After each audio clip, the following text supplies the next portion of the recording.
Madam, அன்னைக்கு என்னாண்ட பொம்மி அக்காவை கொலை பண்ணது யாருன்னு ஆதாரம் இன்னும் கொஞ்ச நேரத்துல கிடைச்சிரும்னு சொன்னீங்க. அது யாருன்னு சொல்லுங்க மேடம். அதெல்லாம் ஒண்ணும் இல்ல ராணி. நான் சொன்ன ஆதாரமே இந்த போன்ல தான் இருக்கு. பொம்மிய துடிக்க துடிக்க அவங்க கொன்ன ஆதாரம் அதுல இருக்கு. சொல்லு ஜாய், பொம்மி அக்காவை கொன்னது யாருன்னு சொல்லு ஜாய். பொம்மிய கொலை பண்ணது யாருன்ற உண்மைய விதிப்படி நான் உங்ககிட்ட சொல்லக்கூடாது ராணி. நீங்க கேட்ட கேள்விக்கெல்லாம் பதில் எனக்கு தெரியும். ஆனா அதை நான் உங்ககிட்ட சொன்னா அடுத்த நிமிஷமே நான் உயிருக்கு உயிரா நேசிக்கிறேன் என் தர்ஷினை நான் இழந்துருவேக்கா. ஜான்சி மேடத்தாண்ட பொம்மி அக்காவை கொன்னது யாருன்னு கேட்டா அவங்க ஏதேதோ காரணத்தை சொல்லி சமாளிக்கிறாங்க.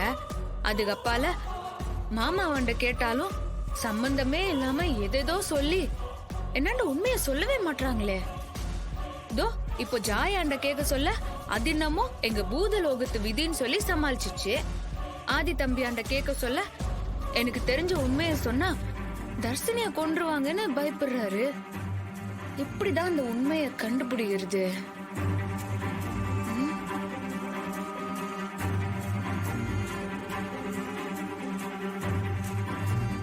பொம்மி அக்கா, உங்களை துடிக்க துடிக்க கொலை பண்ணது யாருன்னு நீங்களும் இப்ப வரைக்கும் என்னாண்ட சொல்லவே இல்ல. அதே மாதிரி ஜான்சி மேடம், பத்மநாபன் மாமா, ஜாயி, இப்ப நம்ம வீட்டுக்கு வந்திருக்கிற புது மாப்பிள்ள ஆதி, இவங்க எல்லாருக்கும் கூட தெரிஞ்சிருக்குது.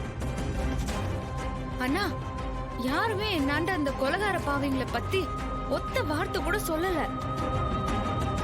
ஆனா பொம்மி அக்கா, உன்னோட கொலையில இந்த ஊட்ட சேர்ந்தவங்களும் சம்பந்தப்பட்டிருக்காங்கன்னு மட்டும் நல்லாவே தெரியுது. ஆனா நீங்களாம் என்னத்துக்கோசரம் எனக்கு இந்த உண்மையெல்லாம் தெரியக்கூடாதுன்னு மறைகிறீங்கன்னு எனக்கு ஒண்ணுமே புரியலக்கா. ஒருவேளை எனக்கு இந்த உண்மை தெரிஞ்சிச்சுன்னா என்னோட உசுருக்கு அந்த கொலைகாரங்களால ஏதாவது ஆபத்து வந்துருமோங்கிற பயத்துலதான் நீங்க எல்லாரும் சேர்ந்து மறைகிறீங்கன்னு நான் நினைக்கிறேன்.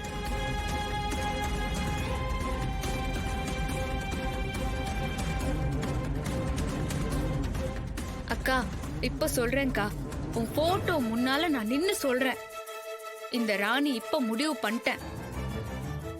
இதுக்கு அப்பால நீ இல்ல, ஜான்சி மேடம் இல்ல, இனி எத்தனை பேர் என்னாண்ட இருந்து இந்த விஷயத்த சொல்லாம மறைச்சாலும் உன்னை கொலை பண்ண அந்த கொலைகாரங்களை இந்த ராணி கண்டுபிடிப்பா.